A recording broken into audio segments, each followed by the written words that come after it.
Maestro Vicentini, con lo que estamos nosotros hoy acá, lo que nos convoca. Entonces, vamos a tener toda nuestra atención en este tema, el, el maestro Vicentini.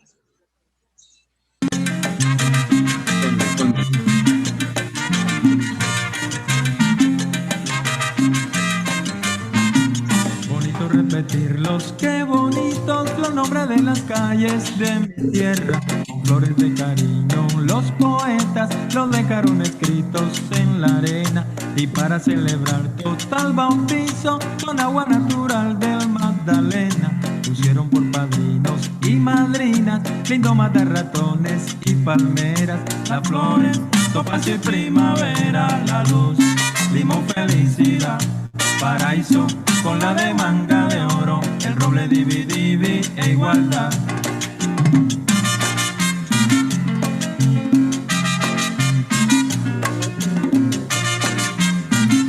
Levanta los zapatos, sáquense de la arena.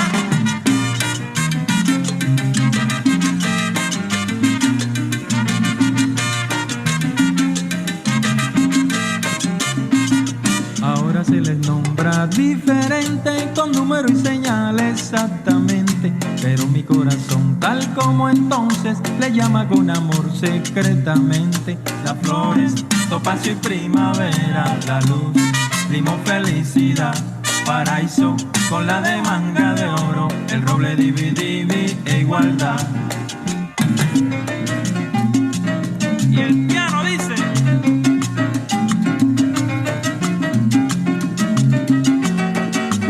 sabor.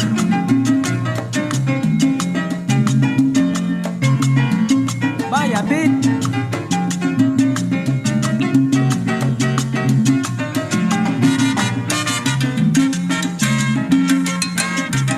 En la placita de San Mateo, aquí te veo.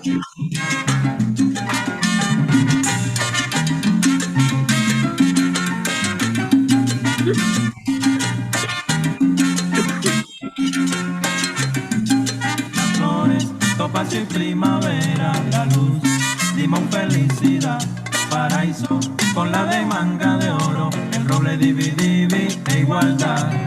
Uy, qué época bella. Vaya.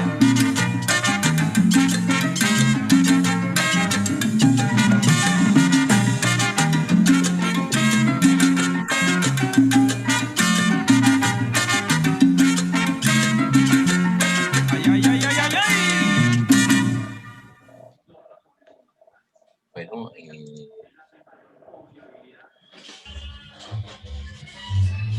todos los que están con nosotros, muy buenas noches. En nombre del Encuentro Cultural, le damos la más cordial bienvenida y su grupo Apofeni. No es otro sino buscar las relaciones que nos conectan, diferentes elementos. Hoy tenemos un invitado de honor. Hoy nos acompaña el hijo del maestro Artel. Entonces, el maestro Artel, maestro, no lo vemos. Bueno, mientras el maestro se conecta, el maestro Artel tiene un espacio que se llama Estampas Barranquilleras. Ese es el espacio que tiene el maestro Artel, y él acaba de ganar un premio que corresponde al portal de estímulos. Pues evidentemente, ¿qué pensarían ustedes de una propuesta que se llama Estampas Barranquilleras? Entonces, maestro Artel, tiene usted toda nuestra atención. ¿Cómo nace Estampa Barranquillera? ¿Qué buscan ustedes como colectivo? En fin, ¿cuál es la relevancia que podemos pensar a las diferentes personas de la iniciativa cultural que usted lleva? Maestro, no tienes el micrófono. Muy buenas noches a todos. Muchas gracias, profesor Leslie, por su amable invitación esta noche a su programa. Y bueno, vamos a tratar de conversar un ratico acerca de varias cosas que están aquí en el ambiente y en la ciudad. Estampas ¿Me están oyendo bien? Sí. Perfecto. Ok. Estampas Barranquilleras nace básicamente como una distracción. Fue un juego que comenzó a comienzos de año y recuerdo mucho que en uno de los grupos en los que estoy, un amigo historiador barranquillero, Ángel Arrieta Hernández, vive en Venezuela, montó una fotografía de la vieja Barranquilla y me conmovió tanto esa foto que armé una estampita con un comentario mitad jocoso y mitad histórico. Y a partir de ahí empezaron a salir las estampas. Yo tengo formación sociológica, así que dije, esto en cualquier momento debe madurar de alguna manera y bueno, a Dios gracias, pudimos darle forma a las estampas y a la sazón ya llevamos 115, ya estamos en las 120 estampas que se publican, una diaria todos los días.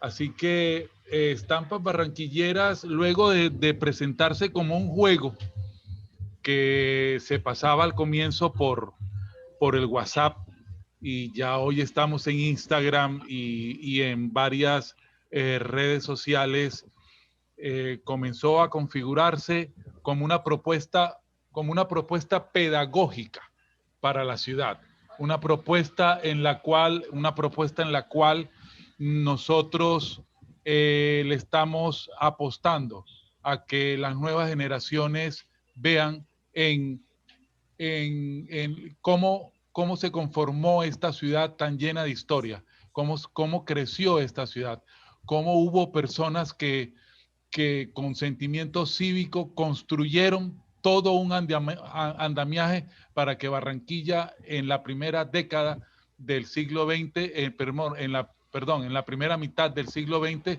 fuera una ciudad pujante y una metrópoli a la altura de las más grandes del mundo en ese momento. Tanto es así que en 1940 vino un señor aquí a la ciudad, James Fitzpatrick. Él se hacía llamar la voz del globo y filmó a Barranquilla. Por ahí estuvo rodando el video muy suelto, pero me llamó mucho la atención. Entonces me tomé el video en serio y averigüé la biografía de Fitzpatrick, la coloqué como estampa, qué fue lo que hizo y todo. Y el video es muy conmovedor, hermoso ese documental, porque empezar de entrada mostrando el edificio Palma es verdaderamente conmovedor para todos los que tenemos referencia de lo que representó el Palma para la ciudad de Barranquilla y construido en pleno corazón, en ese entonces, en pleno corazón de la ciudad. Así que básicamente Estampas Barranquilleras es eso, una propuesta pedagógica para rescatar la memoria histórica de la ciudad, en donde le decimos a los barranquilleros y sobre todo a las nuevas generaciones lo pujante que fue, que es y que seguirá siendo la ciudad de Barranquilla. Bueno, entonces, maestro, para entrar en materia, qué apropiado es que comencemos con el mismo Palma, ¿no? Sí, claro. Hay algunas personas que lógicamente manejan... Vamos, entendemos dos cositas, maestro Artel. Sí. Primero, ¿están viendo compartida pantalla ya? ¿El edificio que están viendo? Sí, claro, está compartido el Palma, sí. Bueno, antes de cualquier cosa, en nuestro espacio y en la calidad suya de director de museo, por favor, de manera libre y voluntaria, levantamos nuestra mano y en cualquier momento, cualquier persona nos puede interrumpir la línea para hacer una pregunta, para complementar, en fin, para mostrar aquellas inquietudes. Aquí no consideramos que hay un diálogo de amigos y un encuentro muy fraterno en eso que nos une. Entonces, Simplemente es levantar su mano, por favor, yo estaré muy pendiente, o sencillamente por el interno le dice, tengo una pregunta, voy en turno, y así respetamos un orden establecido. Claro. Entonces, vamos a comenzar con esta joya arquitectónica y quiero comenzar esta pregunta tonta. Bueno, que aunque a la gente dice que no hay preguntas tontas, me gustaría hacérsela a un joven, no a una persona mayor.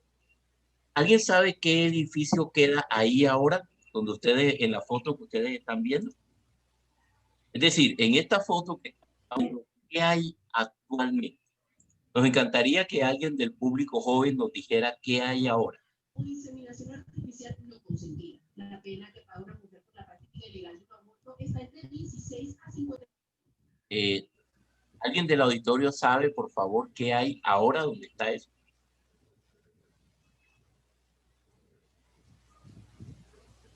Bueno, entonces...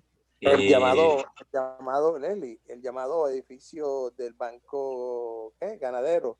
O pues ahora está funciona la fiscalía. ¿Y cómo se llama el edificio? No recuerdo, pero sí sé que es donde funciona actualmente la fiscalía.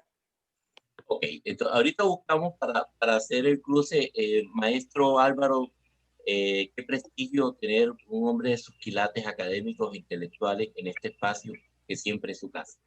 Efectivamente está la caja agraria y vamos a dejar que el maestro Artel nos cuente un poquito del Palma. Bueno, no soy arquitecto, tampoco manejo muy bien la parte esta de histórica del Palma, pero sí hay algunas generalidades bien importantes. Allí funcionó desde finales del siglo XIX, estaba el cuartel de la Policía Militar de Barranquilla. Antes de eso, para mitad del siglo XIX, había sido la casa de un general barranquillero. Y se tumba para construir lo que fue el Paseo Colón. La estatua de Cristóbal Colón estaba frente a la iglesia de San Nicolás y es trasladada para acá. Luego se construye el edificio Palma y se traen para 1936, se trae la estatua del libertador Simón Bolívar y se cambia la de Cristóbal Colón. La estatua del general Santander, que estaba en el parque, que está hoy en el Parque Santander, estaba frente a la aduana. Y el edificio Palma pues se derrumba en la primera mitad del siglo XX y se construye allí un edificio que, entre otras cosas, pues fue ganador de un concurso de arquitectura. Después me enteré que el señor que lo construyó es el suegro de un señor llamado Francisco Santos. Entre otras cosas, por eso fue que no se pudo derrumbar. Bueno, porque eso tiene muchos chuzos ahí que eso no viene al caso. Dentro del edificio de la Caja Agraria, donde funcionó la Caja Agraria, hay un mural del maestro Alejandro Obregón. Ese es otro de los rollos que hay también con el edificio. Pero la idea era llevar el Paseo Bolívar hasta la parte de atrás y que empalmara, lógicamente, con una parte de la Avenida del Río como uno de los grandes espectáculos visuales para la ciudad de Barranquilla. Esos Es decir, cañones...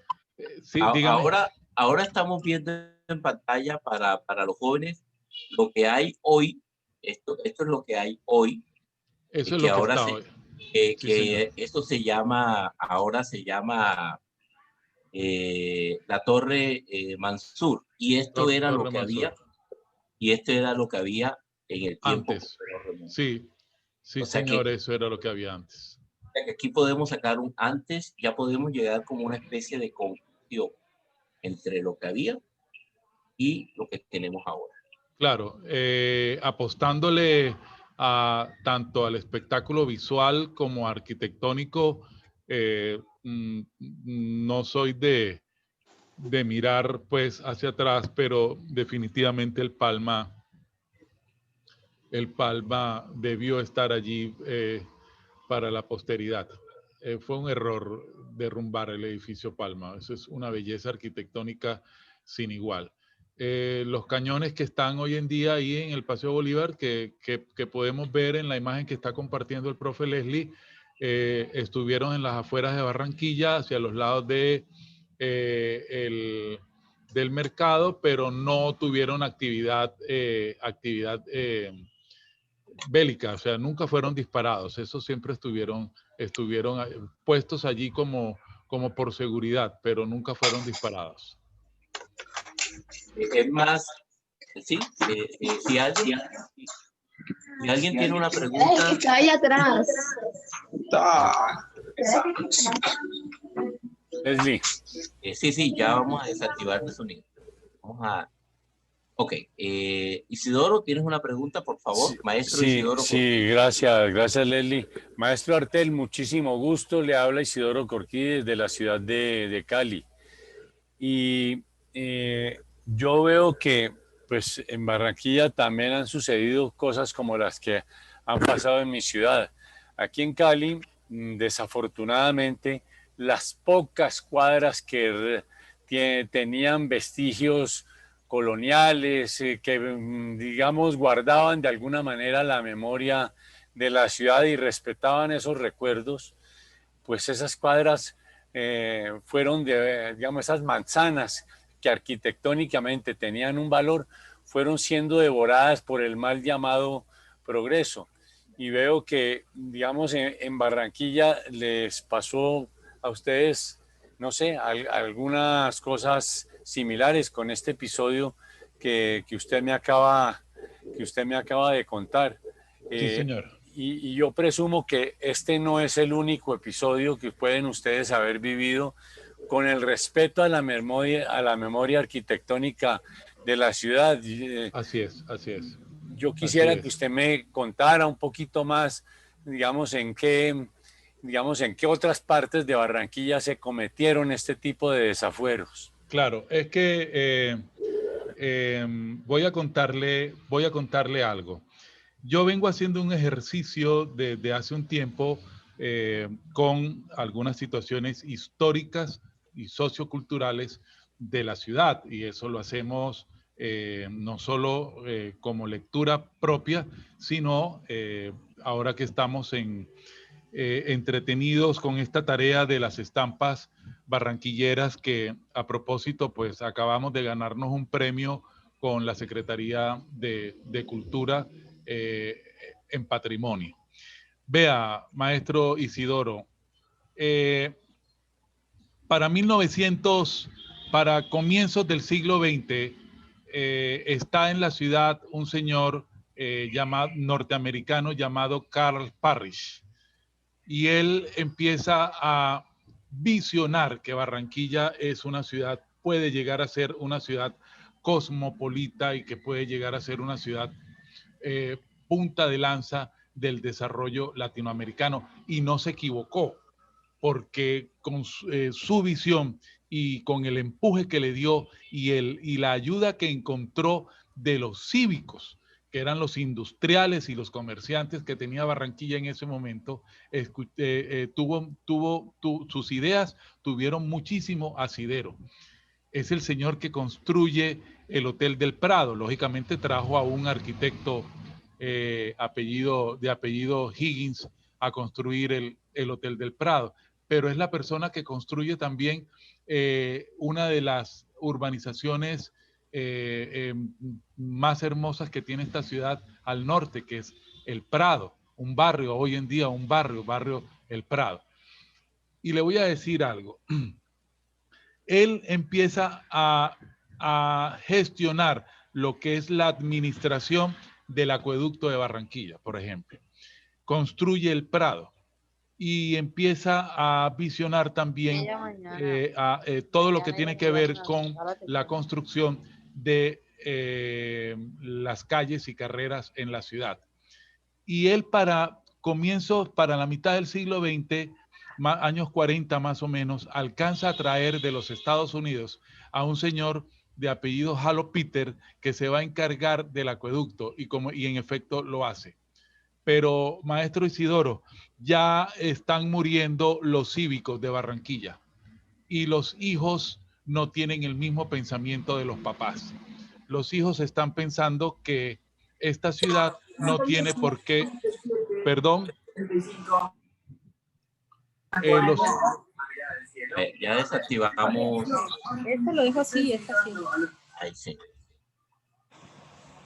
Adelante, maestro, por favor. Sí, los cívicos que tenía la ciudad van desapareciendo, ¿verdad? Por el ciclo natural de la vida. Y los hijos son los que empiezan a pensar que ¿por qué rayos esta ciudad tiene que ser gobernada o dirigida o administrada por norteamericanos? Pero es que no era así. No era así, era la visión administrativa que había en el momento. Y gracias a ello, pienso yo, y puedo estar equivocado, porque pueden haber en el panel historiadores, pero la visión era de desarrollo e impiden que el programa que ellos traían siga adelante. Entonces ya el señor Parrish pues tiene que suspender todo tipo de actividades y lo mismo se acaba el periplo administrativo de Halo Peter, que hizo una tarea titánica y administrativamente titánica y digna de ejemplo en América Latina con el acueducto. Hay una carta hay una entrevista que le hacen a Parrish en 1926 en el diario La Prensa de en el diario El Comercio de esta ciudad, y dice, yo estaba en Medellín atendiendo unos negocios de las minas, yo estaba en Antioquia atendiendo unos negocios de minas. Cuando regresé, mi esposa ya se había mudado del centro para acá, para el Prado. Ha mejorado la situación de salud de mis hijos y ya no se enferman tanto. Aquí el agua es una barbaridad, pero estamos trabajando, el agua es mucho mejor aquí en la urbanización El Prado y estamos trabajando para mejorar eso. Entonces, uno ahí empieza a ver y a tomar dimensión de lo importante que era la ciudad y de la forma como estaba siendo visionada la ciudad para entonces. Maestro Bueno, Ortel, sí. antes de enfatizar Isidoro, que es de Cali, Isidoro, este era uno de los hoteles más importantes de Latinoamérica, el Hotel El Prado. Es el Hotel del Prado. El Hotel El Prado, junto con la construcción del maestro Elce Parrish.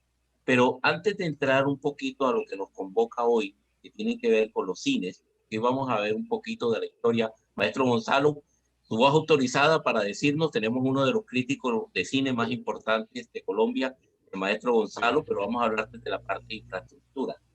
Les dejaré un continuará para una temática que se desprende de esta. Corríjame, maestro Artel. En 1960, sí, el mismo Samuel Halo Peter, por decreto, quitaron la denominación de calles de nombres primitivos y se oficializó la numeración. Entonces, en otro escenario, vamos a hacernos la pregunta, no como barranquilleros, sino como ciudadanos del mundo. ¿Qué perdimos al haber dejado nombrar por los nombres primitivos las calles y carreras? Claro, la pregunta tiene bastante, no es pertinencia, sino que es bien complicada, tiene muchos adentros la pregunta, y le voy a decir por qué. Barranquilla fue una ciudad en donde las carreras eran vistas como callejones y las calles eran mucho más amplias, ¿correcto? Bien. Para la llegada del presidente Rafael Reyes a Barranquilla en 1906, él le sugiere a la ciudad que las calles y callejones deben tener nombre de patriotas. Por eso vamos a encontrar tanto nombre de héroes de la patria en muchas de las calles, ¿no? Y la visión también de la iglesia está ligada allí a los nombres de las calles también. Entonces vamos a encontrar Córdoba, Santander, vamos a encontrar, etcétera, ¿verdad? Y Jesús, y Rosario, etcétera. Pero el afán el afán de la modernidad es básicamente lo que lleva a cambiarle el nombre a las calles y colocarles números. Pero es básicamente eso, el proceso de modernidad, pero pienso yo mal proyectado, mal comprendido, porque yo le escuché en cierta ocasión a un compositor y cantante samario, al señor Carlos Vives, le hicieron una pregunta hace muchos años con respecto a un disco que él sacó la primera vez que empezó a hablar, a cantar los vallenatos viejos para la época, ¿no? Entonces, pues cuando él empezó a cantar Matilde Lina, etcétera, y esas otras cosas, Compay Chipuco, y alguien le preguntó, pero bueno, ¿y usted por qué quiere estar grabando esos vallenatos viejos?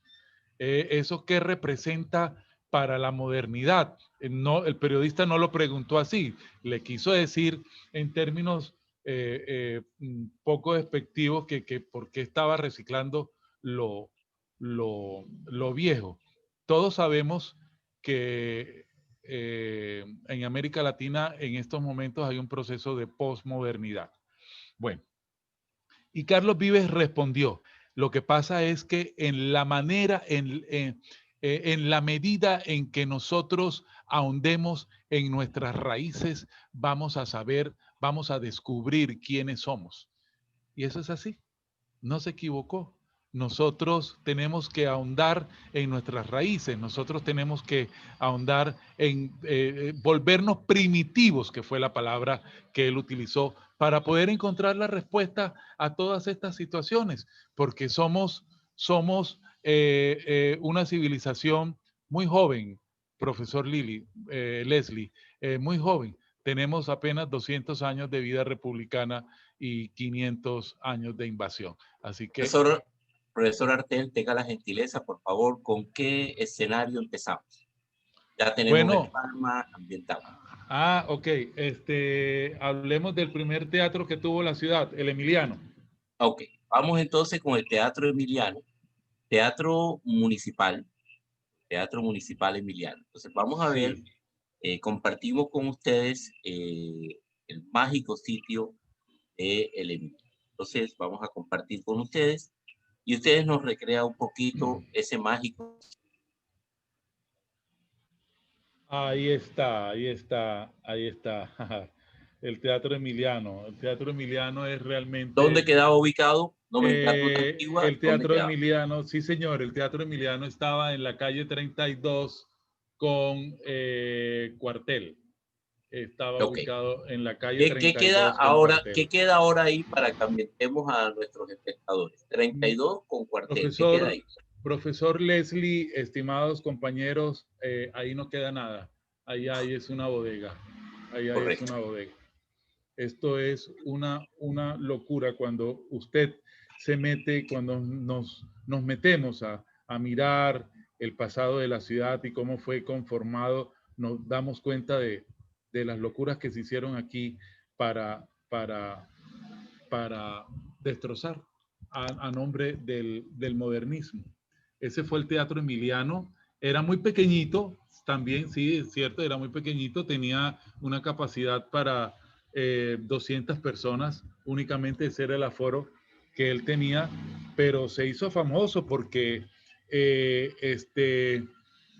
allí se presentaron las primeras zarzuelas, los primeros espectáculos musicales, sobre todo los que venían de España, y algunos circos itinerantes que empezaron a llegar a la ciudad hacia 1907, que es la época en que el teatro pasa a ser manejado por la administración pública. Básicamente, los años de esplendor del Teatro Emiliano fueron 30 años de vida, pues, para el teatro. Luego desapareció y desaparece precisamente porque los comerciantes y los industriales de la época ya estaban saliendo de los alrededores del teatro. Ya ellos se estaban alejando más y eso estaba quedando como un área netamente comercial. Sí, ese es básicamente la historia, pues, del del Teatro Emiliano, que desaparece completamente para 1935. Después, ¿qué otro teatro, digamos, comenzó a formarse como un ícono? Perdón, el Teatro Emiliano se demolió, empieza a perder su brillo a partir del 35, pero lo demolieron en 1943. ¿Qué otro teatro reemplazó y comienza a tener nuestra atención para nosotros? Claro, el otro teatro famoso en esta ciudad es el Teatro Cisneros, que también es una hermosura. Desafortunadamente no hay fotos registradas de la fachada del Teatro Cisneros. Hay una foto de su interior, pero ahora que se comparta la foto vamos a poder ver lo grande que era el teatro. Cabían 3.000 personas y la capacidad de aforo que tenía ese teatro.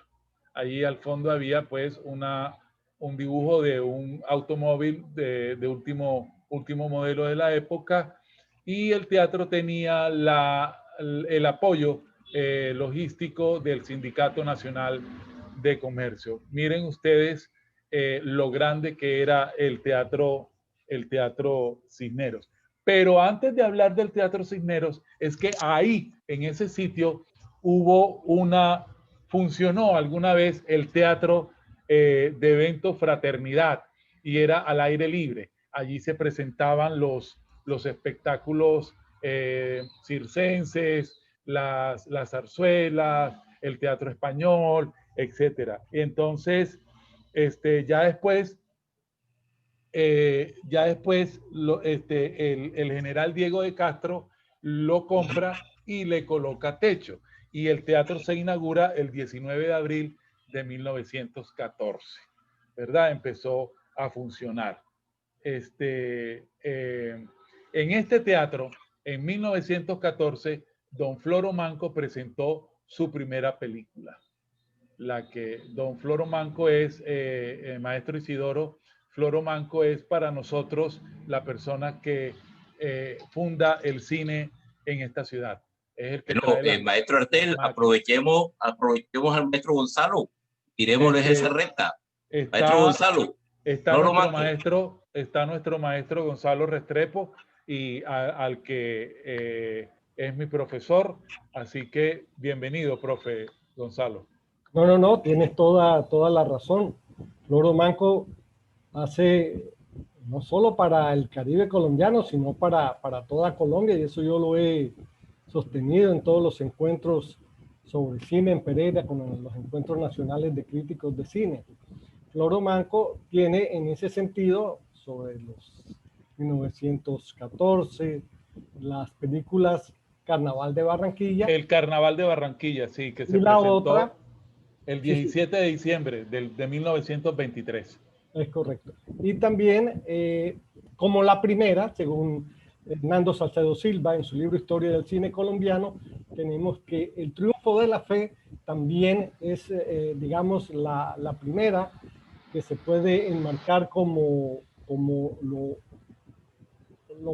¿cómo decirlo? Sí, aunque estaba vacilando un poco, porque los caleños también se otorgan ese primer film. De todas formas, El Triunfo de la Fe pareciese que uno pensara que es algo sobre la fe, sobre la iglesia, pero era un almacén, como decir hoy las Olímpicas, que quedaba en la esquina de la calle de las Vacas, en la 30 con 38, en la esquina, donde hoy hay un parquecito más abajito de la iglesia de San Roque. Ahí había un almacén que se llamaba La Fe, y el asunto trataba sobre el almacén y la venta de unos cigarrillos, los cigarrillos Ideal.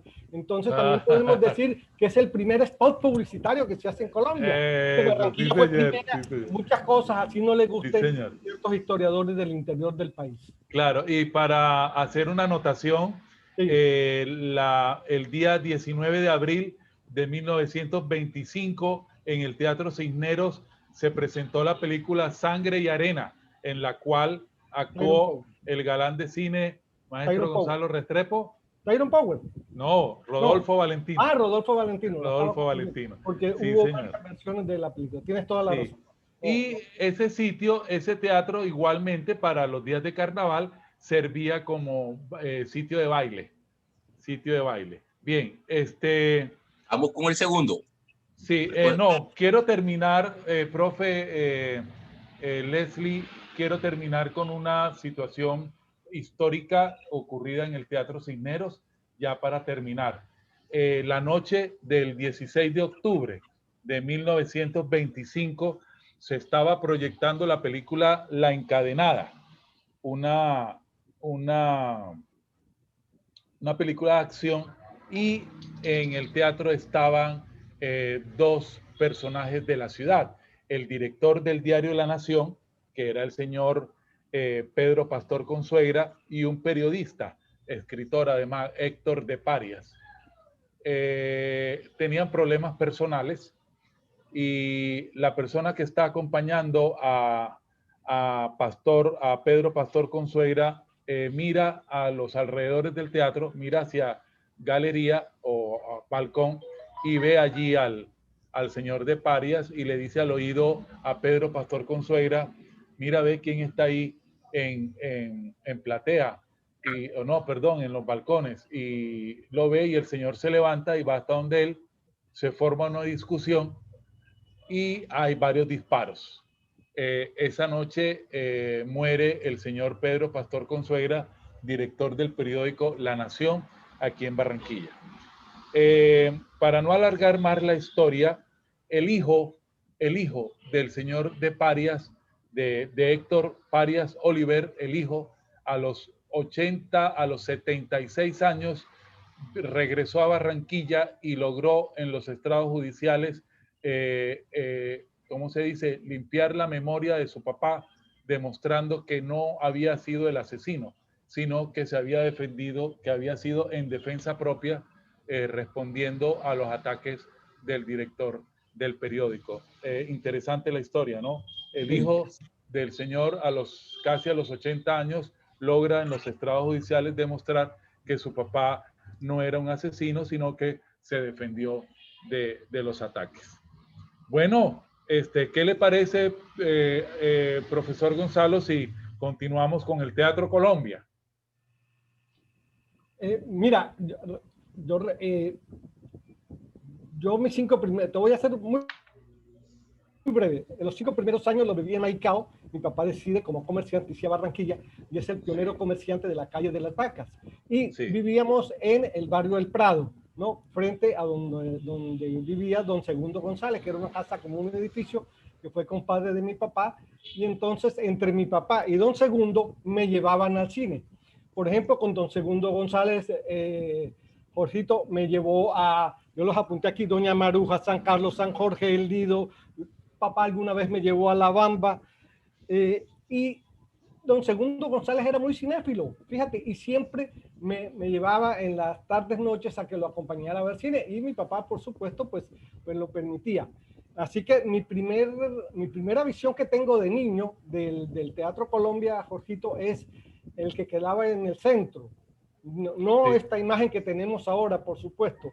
Y ahí vi las películas de Marisol, de Joselito, también en su momento Viva al Res, que se podía ir en ese entonces, pero tú creo nos puedes dar una referencia más exacta sobre la imagen que estamos observando ahora. Sí, es que antes de que existiera este edificio como tal, fue el Salón Moderno hacia 1912. Luego, al año siguiente, en el 13, el señor Abraham Zacarías López Peña, junto con otros comerciantes de la ciudad, compran el sitio y fundan allí la empresa Kinematógrafos Universal.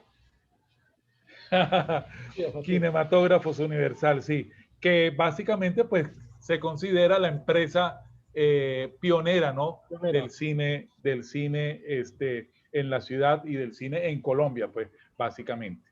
Bueno, ya para 1916, los hermanos Di Domenico compran el sitio por 15,000 pesos y compran el terreno por un valor de 15,000 pesos y fundan allí lo que se llamó el Teatro Circo Colombia, que era abierto. era a cielo abierto. Era a cielo abierto. El techo se le puso en 1924 con una nueva técnica alemana que trajeron de allá. Era lo último en Guaracha, el techo alemán para 1924. ¿Sabe de cuánto era el aforo que tenía ese teatro para 1924, profe Leslie? Dígame un número aproximado. 1200. ¿Ah? No, no, profe Gonzalo, dígame un número. Era una locura. Tenía 9,000 butacas. Sí, no la pensaba. 9,000 butacas. Qué barbaridad. Sí, eso era una locura. Jorgito, pero porque te hago una pregunta, disculpa la molestia. ¿Por qué en esa época de la historia de nuestra ciudad de Barranquilla era más cinéfila? ¿Y por qué se fue perdiendo ese criterio cinéfilo en el habitante de la ciudad de Barranquilla? Claro, claro. ¿Cuál es tu concepto de por qué fue perdiendo poco a poco? Yo pienso, profe, que fueron desapareciendo los cines por la misma dinámica de la tecnología, ¿no? Sí. Por la misma dinámica de la tecnología, pero yo recuerdo que hice una fila de 2 horas para ver Gandhi en el Cinema 1. Una fila de 2 horas para ir a ver a Gandhi. ¿Tú te acuerdas de un hombre llamado Caballo en el Cine Colombia, que quedaba en la calle Murillo, también 2 horas para verla? No claro, claro, eso era una locura. Usted, profe Leslie, hizo fila en el metro. ¿Usted hizo fila en el metro, profe Leslie? Sí, claro, Tiburón. Claro, con Tiburón para el maestro Enrique Alegría nos honra con su presencia. Y seguramente que el maestro Enrique también hizo sus pininos en el cine y hizo también sus filas aquí. Sí, bueno, entonces, maestro Enrique Alegría, muy buenas noches, bienvenido. Quiero contarles 2 anécdotas ocurridas en el Teatro Colombia para esa época. En 1934 se estaba pasando la película El Tren Arrollador. Era una película infantil. Y alguien, por hacer una gracia, estaría borracho o por hacerse el gracioso, tiró una colilla en una cesta de basura y empezó a gritar fuego. Creó una histeria colectiva y allí hubo una persona fallecida y 30 niños heridos durante la película en el cine. Eso fue una situación bastante dolorosa y de los periódicos de la época. El otro es que el cine estuvo cerrado entre el año 43 y el año 45. En ese año lo reinauguran y se reinaugura con una película de risa que es El médico de las locas, donde el actor principal era maestro Gonzalo Restrepo, el actor principal del médico de las locas. Tintán. Y Tintán, para las nuevas generaciones que nos están escuchando, Tintán era el hermano mayor de Don Ramón. Él es. Sí, esa es pues lo que podemos decir del Teatro Colombia. ¿Pasamos al siguiente teatro? Con gusto, claro que sí. Claro. Profe Isidoro, maestro Gonzalo Restrepo, vamos a pasar a una de las etapas más hermosas que tuvo la ciudad de Barranquilla dentro del esplendor del cine como tal y de la presentación de grandes obras y de personajes que llegaron a la ciudad de Barranquilla. Y estamos hablando del Teatro Apolo. El Teatro Apolo, para las viejas generaciones, estuvo localizado sobre la calle Caracas frente a la avenida Colombia.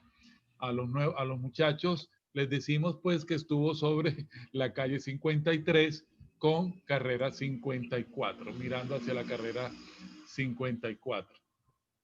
El otro día, para hacer un paréntesis, cogí un taxi con un amigo, íbamos para donde un profesor,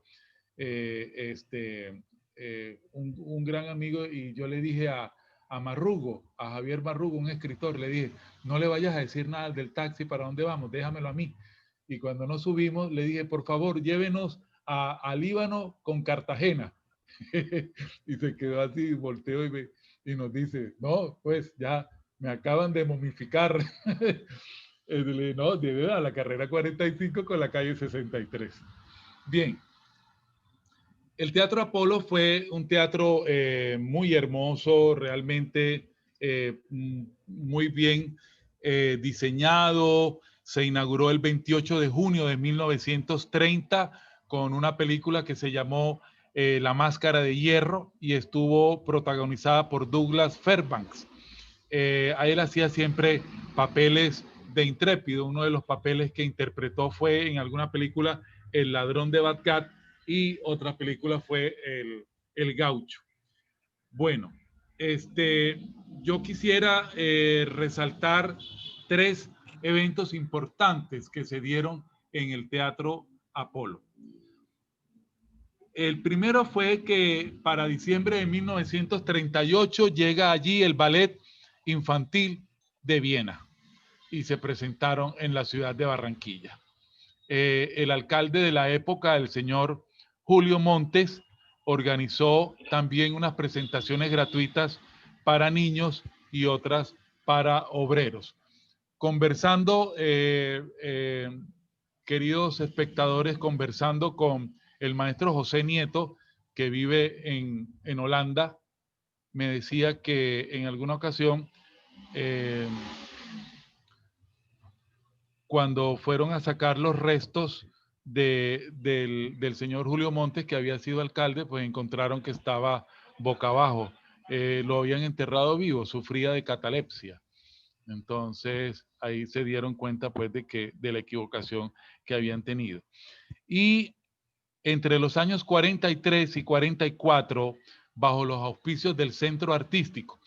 El Centro Artístico fue fundado por el señor Carlos Diepa, que era un comerciante de la ciudad, tenía los negocios de autos, pero fue un gran cívico. Y él es el que organiza el Centro Artístico. Y en ese centro artístico trajo muchos escritores, cantantes y orquestas que se presentaron ahí en el teatro Apolo. En el año 44 se presentó ahí la Ópera de Barranquilla. La Ópera de Barranquilla estaba en su mejor esplendor y ellos se presentaron en el Teatro Apolo. ¿Sí, diga? Bien. Esa ópera tuvo 2 temporadas, excelentes temporadas, presentándose con obras como Rigoletto y también presentaron Traviata.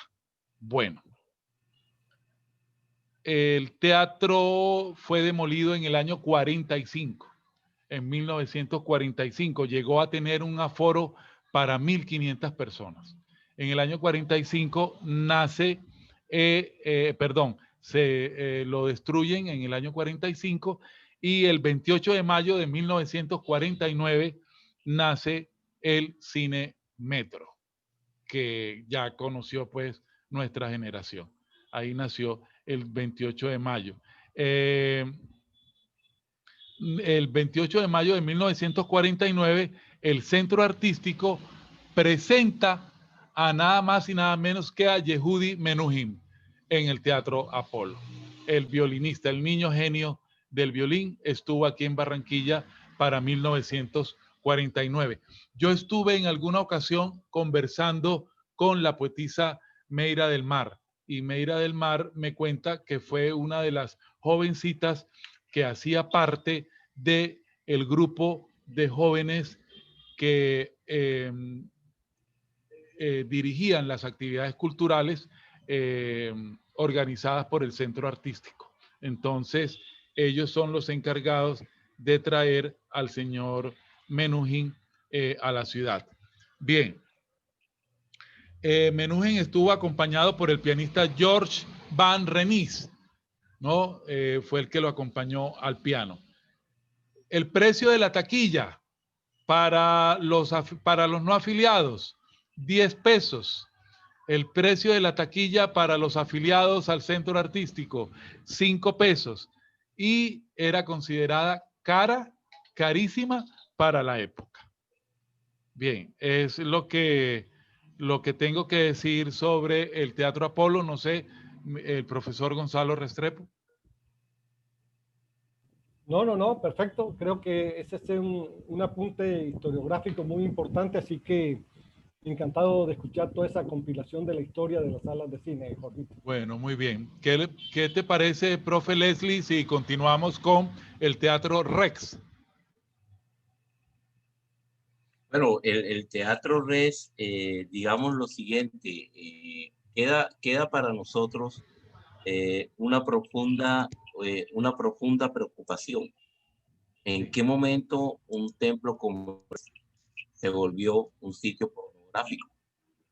Bueno. Es decir, ¿cómo hubo esa transición tan rara? Pero sí, esa pregunta la responde el profe Gonzalo Restrepo, pero básicamente la dinámica no tiene nada de raro, profe Leslie, no tiene nada de raro, porque los cines del centro, para la época en que los cines que estaban ubicados al norte de la ciudad brillaban por otro tipo de espectáculos, la gente seguía yendo a los cines que estaban ubicados en el centro. Entonces, en el centro estaba el Rialto, estaba el centro, el Cine Centro, estaba el Mogador, estaba cantidades de cines que habían para el centro. Yo no sé si antes de la reseña biográfica sobre el Teatro Rex, el profe Gonzalo nos responde la pregunta de profe Leslie. Cuando Royal Films adquiere el inmueble, el planteamiento inicial era el de llevar, porque arriba, tú sabes, en Murillo estaba una sala dedicada exclusivamente al género pornográfico. Entonces, una decisión gerencial es la de, sin ningún tipo de criterio, siendo ellos también pioneros del cine, desde Maicao y hasta que llegan a Barranquilla, y hoy día es una gran empresa en toda Colombia. La idea era pues poner ahí el cine, este tipo de cine pornográfico, porque era el espacio, ya se iba reduciendo. Yo diría que fue un poco también la misma idiosincrasia de la gente cinéfila, que ya prefería un poco quedarse más arriba que bajar, entonces se aprovechó para un tipo de espectador que viera este tipo de cine. Te puedo decir, pero no te digo quién me lo dijo, que lo que producía la sala de cine pornográfica en el Teatro Rex daba para pagar la nómina de Royal Films en el país, mi querido. Imagínate si no era un negocio. Entonces, o pensamos que lo hicieron por negocio y no, digamos, por otros conceptos altruistas, aunque ellos fueron, por supuesto, y hay que darles, y así figura en mi libro, Breve Historia de los Cineastas del Caribe Colombiano, como uno de los pioneros de Royal Film, por una razón fundamental, y quiero hacer esta pequeña acotación, Jorge, con tu venia. El papá de Abraham Nussmann le decía al hijo que por qué iba tanto al cine en Maicao, iba cada rato a ver películas en Maicao. Yo me subía en el techo con mi papá y las veía. Y un día el papá de Abraham lo llamó y le dijo, si tú quieres un cine, ahorra plata, te haces tu cine y te ves las películas que tú quieras. Mira el consejo del padre de don Abraham a dónde llegó hoy día. Adelante, Jorge. El Teatro Rex fue inaugurado el 7 de febrero de 1935 y se inaugura con una película que se llamó Seamos Optimistas, que estuvo protagonizada por la niña actriz Shirley Temple. Ella es la que protagoniza Seamos Optimistas. Fue uno de los teatros más importantes que tuvo la ciudad para la época. Podemos resaltar allí algunas situaciones, las más importantes que tuvo el teatro. Todas fueron interesantes, pero el 22 de febrero de 1939 se presentó en el Teatro Rex, aquí en la ciudad de Barranquilla, la actriz y cantante Berta Singerman, que hizo un recital espectacular de tanto en poesía como en canto.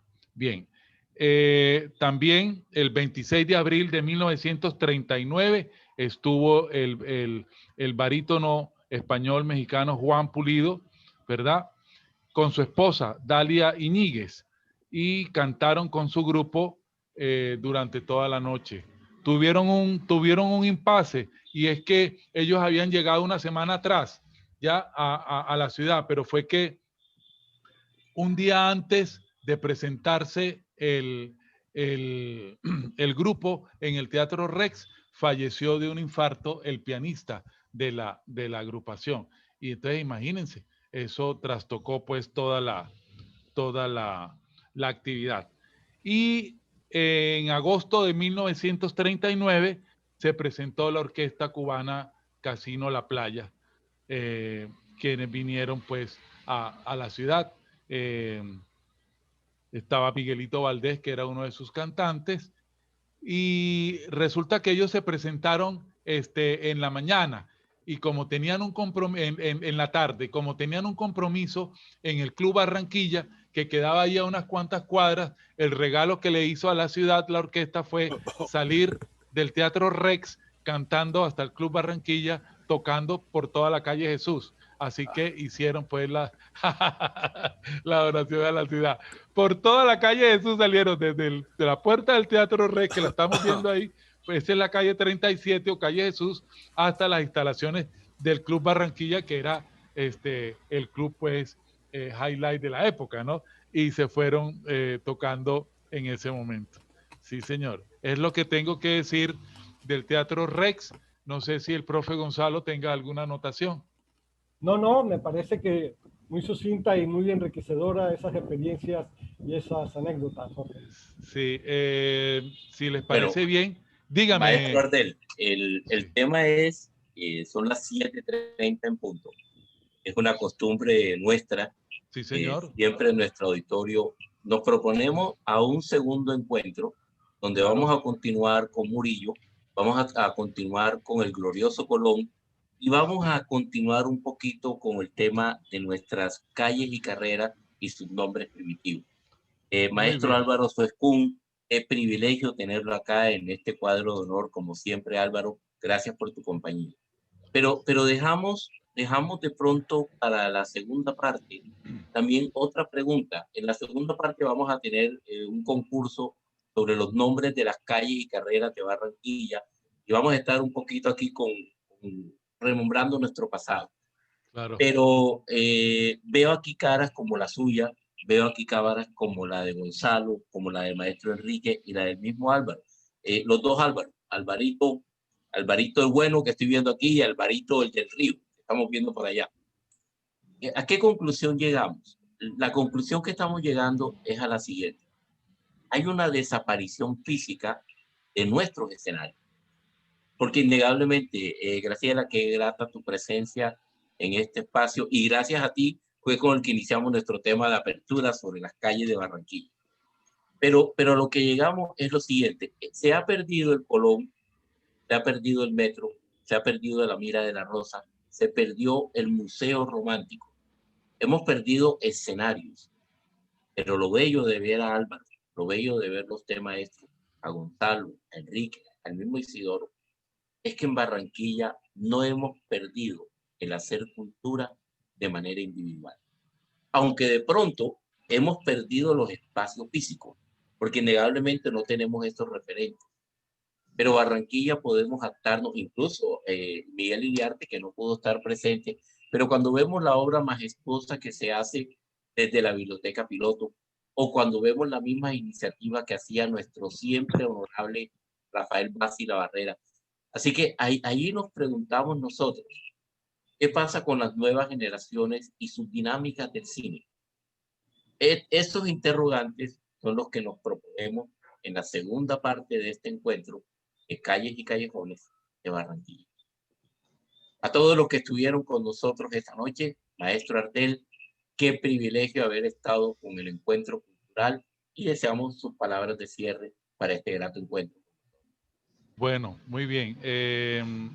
Quiero, antes de cerrar la actividad, darle un gran saludo al maestro Enrique Alegría Dulcámara. Lo veo allí. Qué bueno verte, Johnny. Es uno de los más grandes escritores que tiene el Caribe colombiano. Vive ahora en Bogotá. Se está reponiendo, lo veo bien, está rosadito, por lo menos. Qué bueno. Y quiero saludar también pues al amigo Álvaro Suescún. Muchas gracias por estar también acá en el encuentro. Bueno, yo quiero agradecer al colectivo por la invitación. Estamos muy contentos, estamos de plácemes porque Estampas Barranquilleras obtuvo un premio especial con el portafolio de estímulos de la alcaldía en un área sobre patrimonio, y bueno, eso nos pone pues a trabajar más sobre la historia de la ciudad y a cerrar filas en torno a la necesidad que tiene esta metrópoli para recuperar su propia cultura. Que eso tiene que ver mucho con lo que dijiste, y es que yo pienso que le hemos abierto tanto las puertas a todo el mundo que nos hemos descuidado con nosotros, ¿no? Hemos sido descuidados con la ciudad y también hemos permitido que nos digan qué hacer. Hemos permitido que nos organicen la ciudad y eso no debe ser así.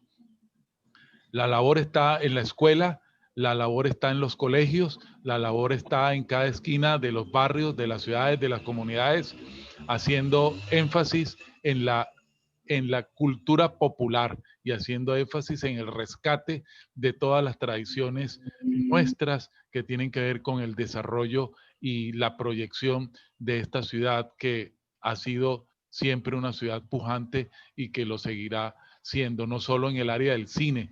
Somos y seremos pujantes en la arquitectura, en la navegación, en la aviación. Ahí están. Yo creo que las estampas barranquilleras han dado cuenta de todos los aspectos que se han manejado en esta ciudad y que hemos sido siempre estandarte. Así que la tarea que tenemos es básicamente pues de seguir adelante y apersonarnos más de la ciudad, pero es decirles a los jovencitos, a los niños y a los jovencitos que esta ciudad ha sido, es y será siempre una ciudad muy importante porque tiene una historia grandísima y tiene mucha historia, ¿verdad?, que compartir, y tiene mucha historia de la cual tenemos que sacar muchísimas cosas para poder construir el futuro. En la medida en que nosotros aprendamos del pasado, hacemos futuro.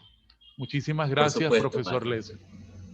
Maestro Isidoro, denos un adelanto de lo que va a pasar el viernes. ¿A quién tendremos el viernes en nuestro encuentro cultural? Bueno, amigas, amigos, de ayer, hoy y el mañana, sí, la próxima semana, digamos, este espacio, por llamarlo de alguna manera, este espacio, va a tener la presencia de alguien que no es de la costa. Conversábamos con Leslie y me decía, bueno, generalmente, por obvias razones, este espacio pues se ocupa de tener invitados, más que todo de la costa atlántica de nuestro país. De manera que me dice Leslie un día, bueno, ¿tú has pensado en quién alguien de Cali que tú puedas traer aquí al programa? Bueno, lo pensé y es así que la periodista Paola Gómez Perafán, ella es la jefe de redacción del periódico El País de la ciudad de Cali. De manera que además de ser la jefa de redacción de ese importante periódico, pues tiene una vocación por el gusto por la música, por la salsa. Entonces vamos a abordar de alguna manera, tratar de abordar ambos frentes. De manera que ella es la persona que nos va a acompañar la próxima semana. Recuerden que este encuentro cultural tiene también lo que decía el maestro Jorge Artel sabiamente, es la formación de nuestros jóvenes, especialmente en el ámbito cultural, porque son ellos los llamados a continuar el legado, a hacerlo visible. ¿Y quién más que ellos para que sean los grandes protagonistas de toda esta iniciativa?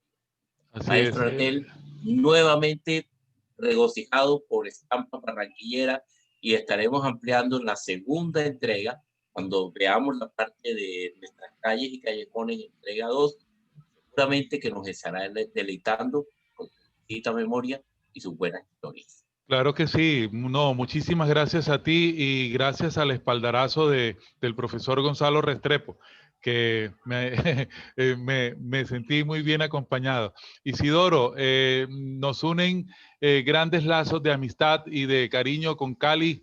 Mis padres fueron muy amigos de Esteban Cabeza Re y soy ahijado de Leonor González Mina, la negra grande de Colombia. Carambas, Sí. qué gusto, Al. Claro que sí. Jorge, encantadísimo. Bueno, a todos profe, ustedes, amigos, Isidoro, gracias por su compañía y nos vemos el próximo viernes en el Encuentro Cultural. Gracias, profe. Feliz noche. Gracias, Mr. Smith.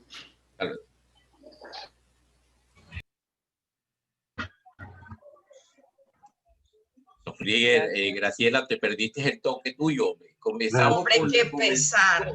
Tácata, y lo llegamos aquí. Mira que Raque quedó encantado. O sea, Raque es nuestra voz líder aquí, que tiene acá. Maestro Jairo, gracias. Ay, yo, de qué pesar. ¿Cuánto pesar me da eso? Realmente venía de una reunión de trabajo no pude entrar antes. Pero qué pesar, venía apurada pensando en la reunión.